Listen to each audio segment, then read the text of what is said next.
Hello and welcome everyone to the newest Soccer Scoop podcast alongside the one and only Dylan Gertzley. It's me, Kevin Brown with the haircut. Um, Not a lot going around in the soccer universe, but I got some stuff we have to talk about, including the International Champions Cup coming in America. Zlatan. Um, we got Christian Pulisic and his hype and a bunch more. So let's get right into that and let's go. Yeah, please.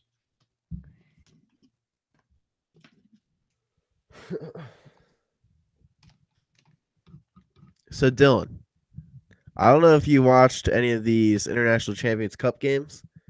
I only caught most of one really, but it was a good one.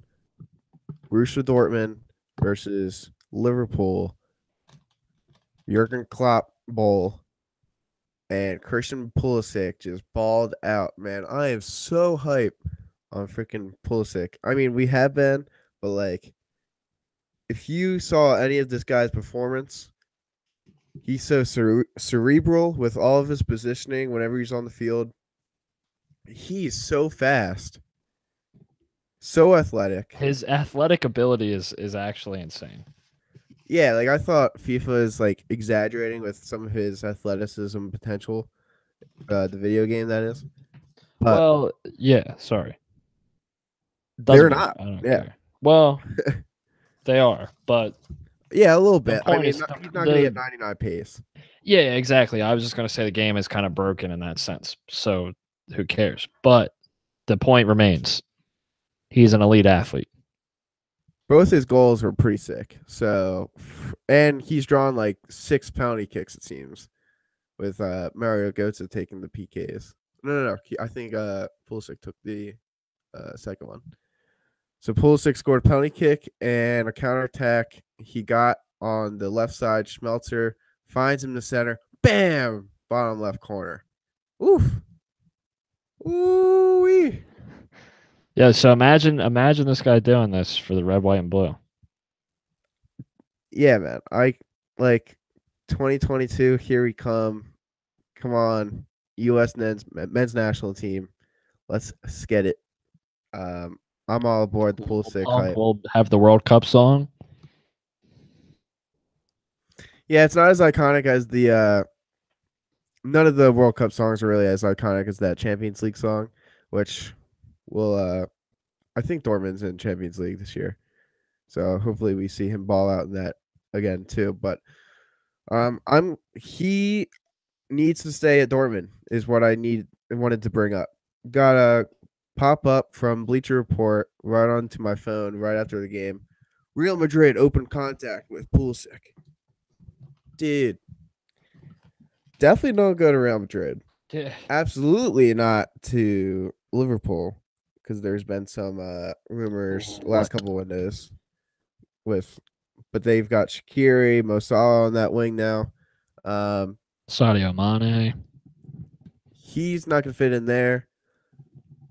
Dortmund is his home. Ox. Dortmund is life.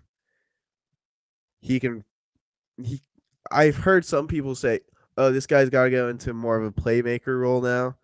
But That was going to be my next question. Where do you envision him eventually playing his best, or at least his the most important position of his career? So, like many different players, a lot of players play different roles for club and country. Pulisic for country will be the best number 10 I think we'll He's ever see. essentially Clint Dempsey. Yeah, but way more athletic. Well, yeah, I'm just saying where Dempsey was kind of like, I'm just gonna play attack, and it doesn't mean anything too specific. It just means do whatever it takes to put the team on my back and score some goals. Yeah. No, I like that. That's a good comparison because for club, I think he's great on the right wing where he currently is. Well, interesting little fact, Kevin. He's a very defensively efficient and honest player. I don't know the exact number because I'm forgetting, and I don't even actually remember the exact stat because I'm forgetting. But He's a good defender, and there's stats on it. And I read an article actually examining his defensive work rate, especially in comparison to other Bundesliga players that play in the same position. He's well above average. And he's only 19, or is he 20 now? It seems like he's been 19 for like 3 years, but I think he's 19 still. So he's a young man. He is a young man indeed. I can't wait to see him in the US of A. But eventually, he's got to make that move to the Premier League, don't you think? To get that next step of like fame and hype. Yeah, which is where I'm gonna voice my opinion. Liverpool's a great place for him to be. Dude. The idea that Shaqiri could keep this man out of a team sheet is laughable. And another laughable thing is the idea that he needs to do it now. He doesn't. He can wait a season or two, so we can wait till we see the back of the. Completely agree. Completely agree. Wait till we see the back of the Alpine Messi, but Mo Salah, I don't think will play for Liverpool forever. I'd say he's closer to leaving than Sadio Mane, and once he leaves, we're looking for another world-class player. There's so many boxes that Pulisic ticks even outside of that. Even outside of his ability, on paper, this guy belongs to Liverpool. He's fast. He's young. He's an attacker. Right? He plays for a weird country. This is all things Liverpool love. So I think if there's any club he needs to consider, it's Liverpool. I'm a fan, biased, but tell me a club that's knocking on the door of the upper echelon, because I won't say they're there yet, but knocking on the door of the upper echelon with a talented squad that totally has room for him.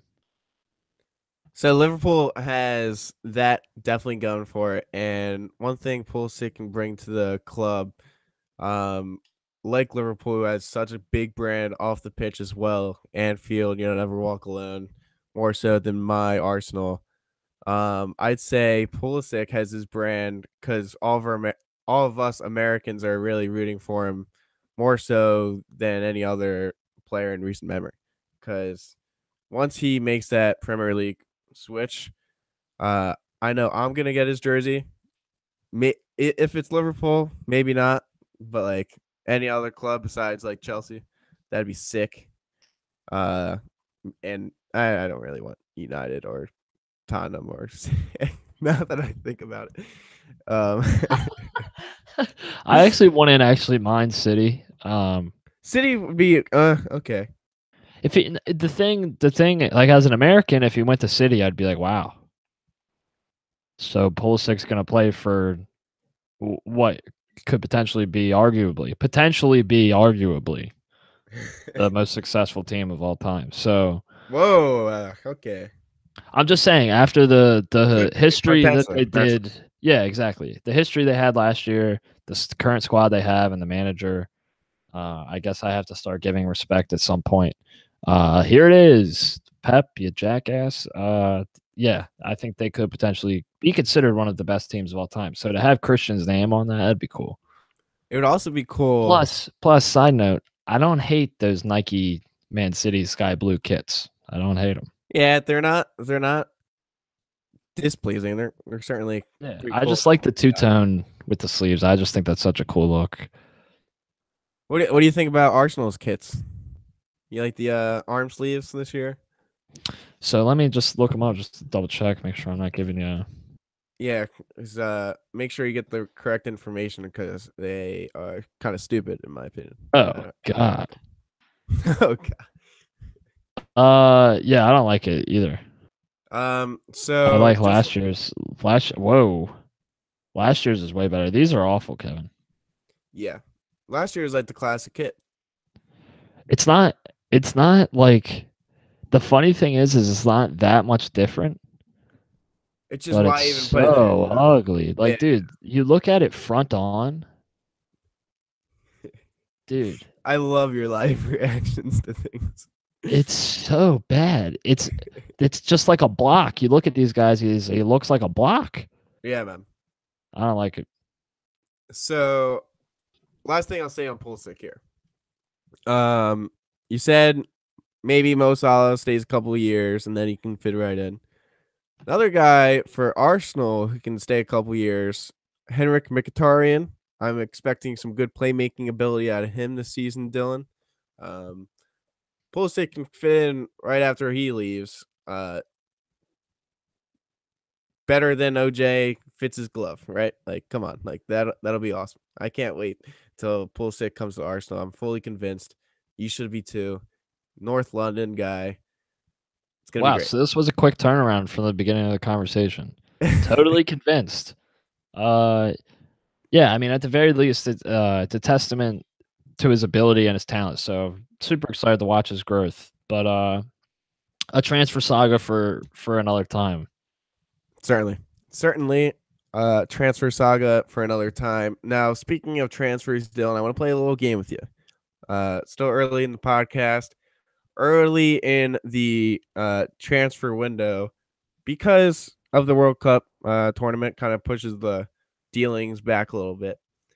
But every so often, there's these mid-tier kind of players who go from one club to another that isn't very widely reported as much as Ronaldo going to Juventus.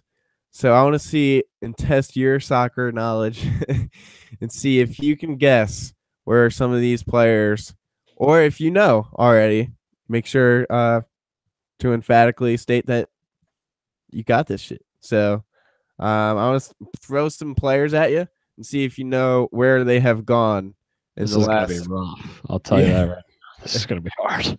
Have you ever seen the Inside the NBA when they asked Charles Barkley where all these free agents are, No, like CJ Watson and whatnot? no. Kind of where I've gotten the Kind inspiration. of where he stole it from.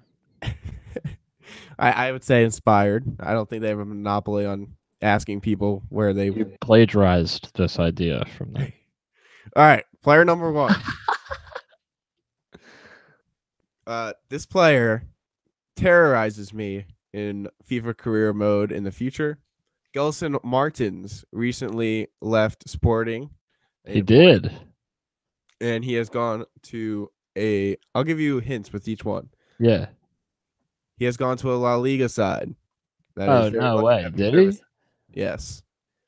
What Wow. team did he go to?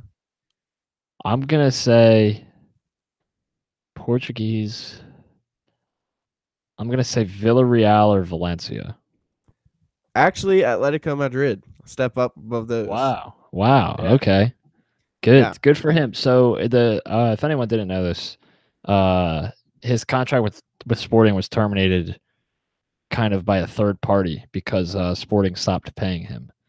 Yeah. So it was like an illegal breach of contract. Yes. So it was termination. So he's a free agent. So Sporting receives no compensation.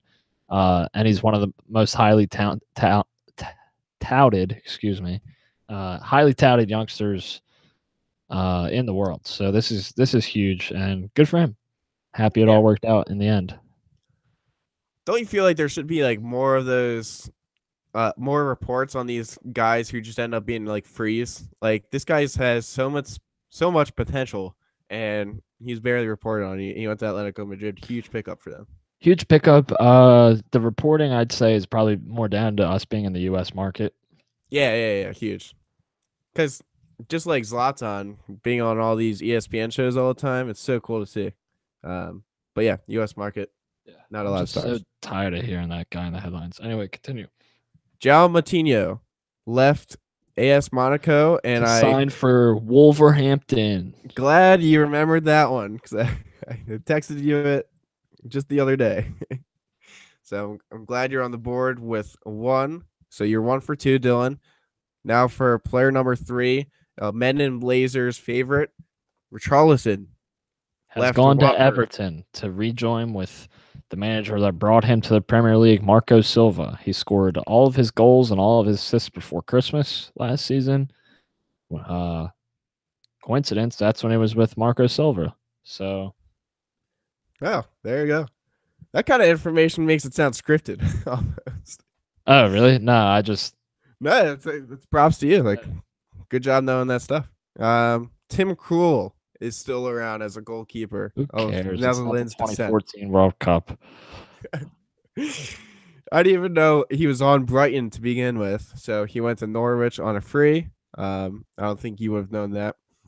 Gregors Kratroviak. Well, thanks for giving me the opportunity, Kev. Well, okay, I'll give you a guess for this one. I'm sorry. Kratroviak left Sevilla along with with Unai Emery, current Arsenal manager, Right. and he has left out on loan to And he's what gone team? to somewhere in Spain. No, Which country? Russia. Any guesses? Moscow?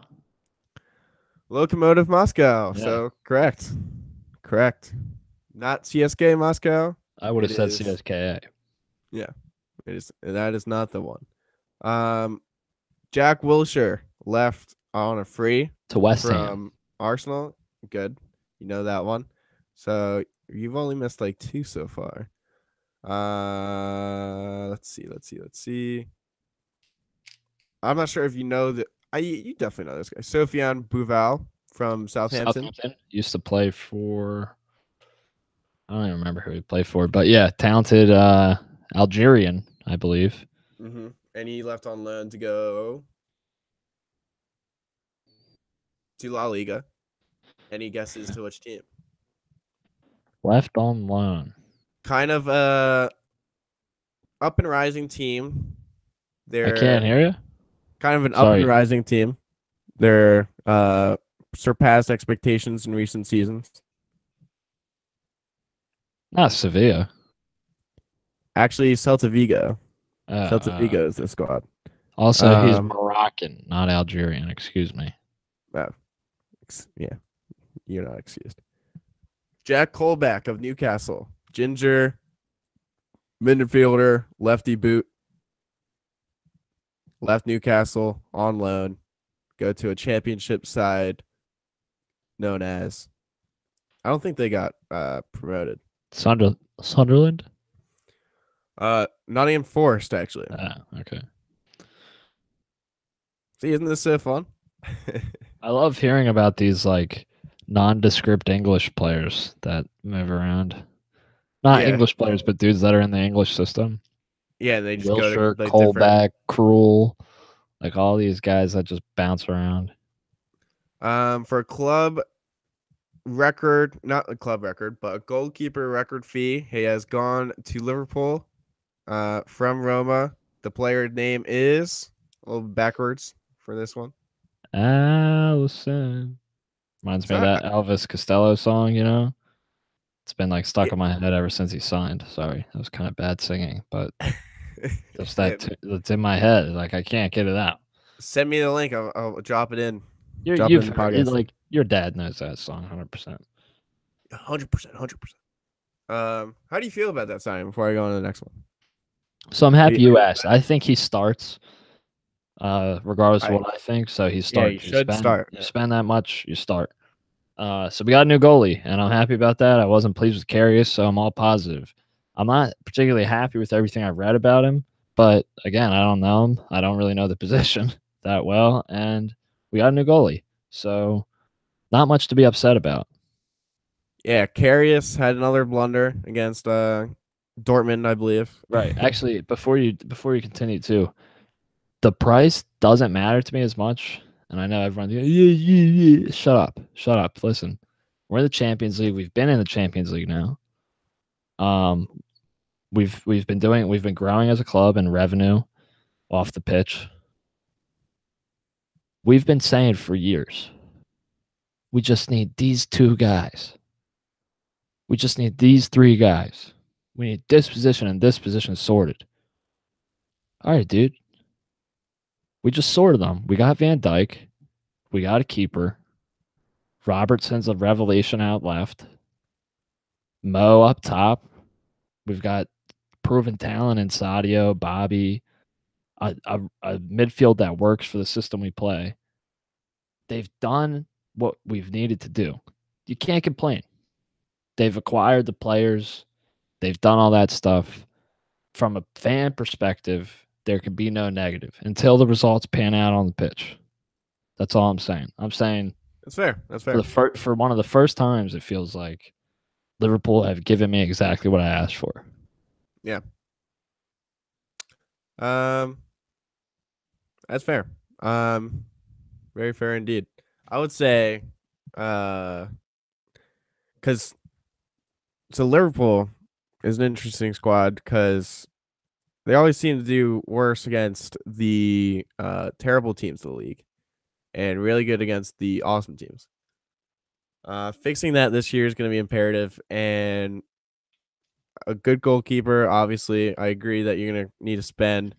And I feel that so Karius, his career with Liverpool is pretty much over. So he's gone, I think. No, he's plays backup. Over Simone. Simone's out the door. That's fair. Him and Ospina can start a short goalkeeper society. That suck. All right, so let's finish up. Got two more players for you. Daily Blind of Manchester United has gone where? Oh, I know this one. I believe it's an English. Oh no, is it a Dutch team? Did he go back to Ajax? Yes, good. He did indeed. Oh, wow, he's 28. What's the best Dutch team? Are you looking up? No, I always check just to see like when it happened and stuff. Oh, yeah. Oh, So I've got ones wrong. If I was looking it up, I would, Did you hear me? No, what did you say? Sorry. Go ahead and guess. What Dutch team would he have gone to? There's like 3 Dutch teams that could purchase. Blind? Yes. I said Ajax. Okay, cool. Yeah. Sorry, listeners, for that little mix-up. Last question. One of my favorites in like FIFA 15, Felipe Anderson, has left Lazio to go to an English Premier League team that loves players who don't really pan out through their potentials.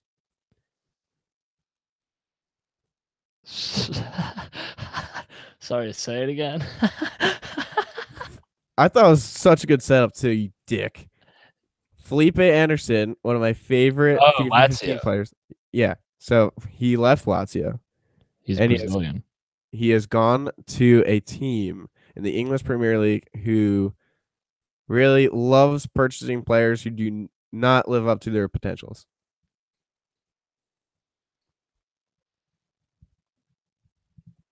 Think of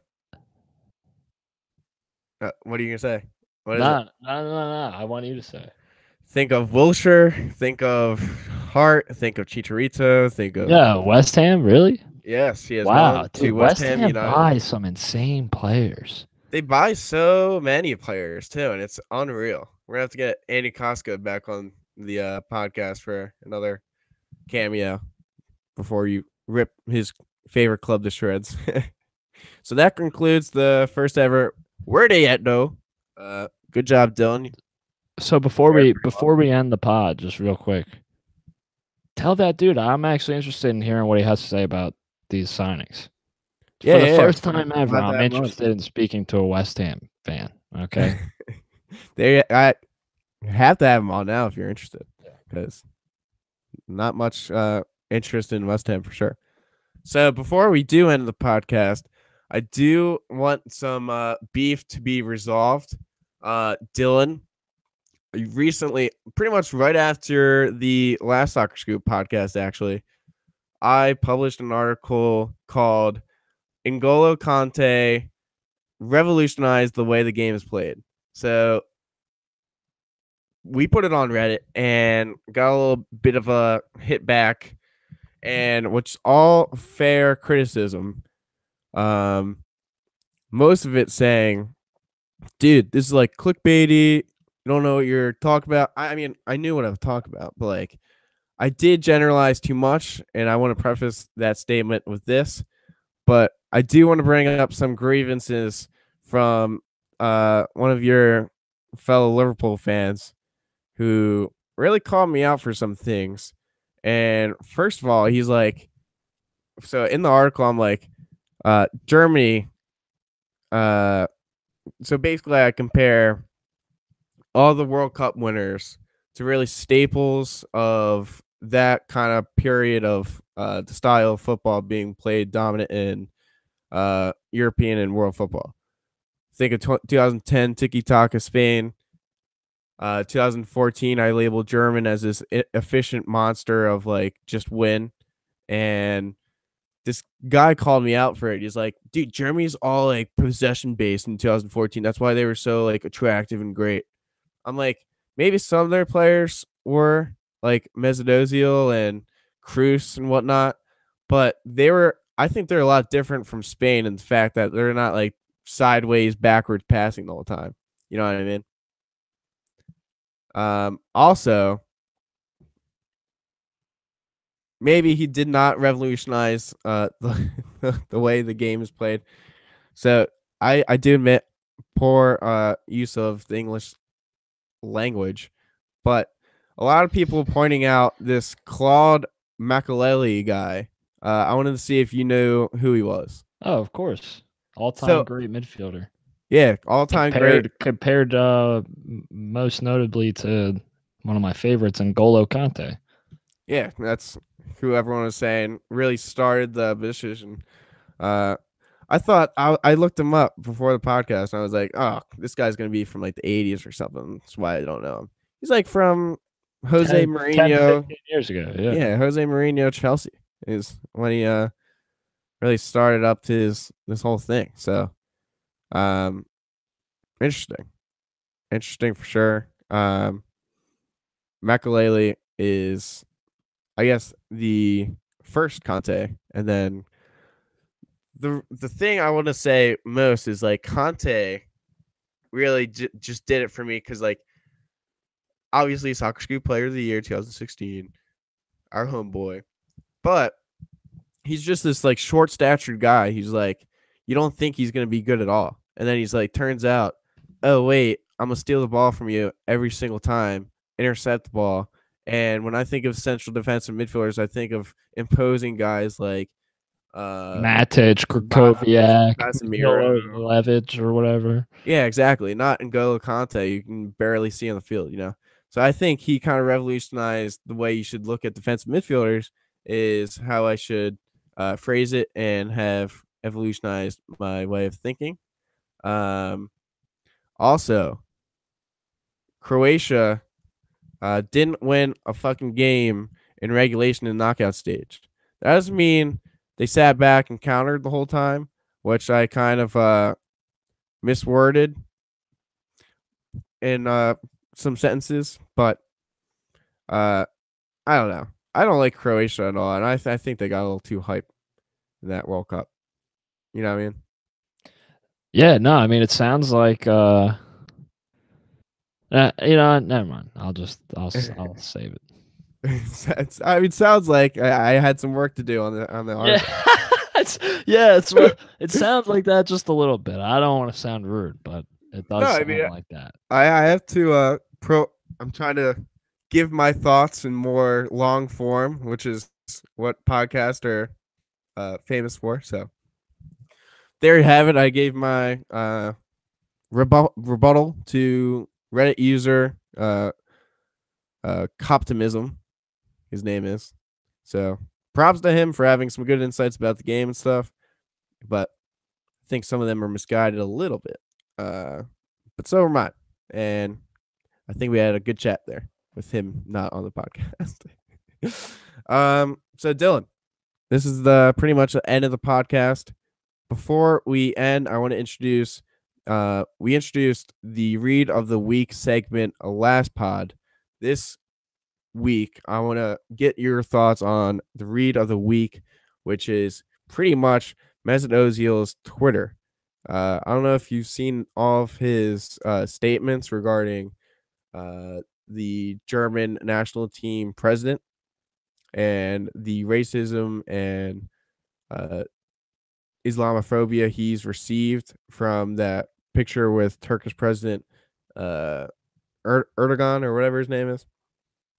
Bottom line is I don't know a lot about Turkish politics. I don't know a lot about the German right wing kind of policies or whatever. But I do know it wasn't all Ozil's fault. Their World Cup kind of disaster, and him going out of the international stage like that is kind of a shame for Germany to treat him like that. And I hope he plays some inspired soccer for Arsenal. And I think you should all go on Twitter and read his perspective of what happened, because we all need like an open-minded kind of world to uh, let these immigrants um, from other descents actually live their lives. You know what I mean?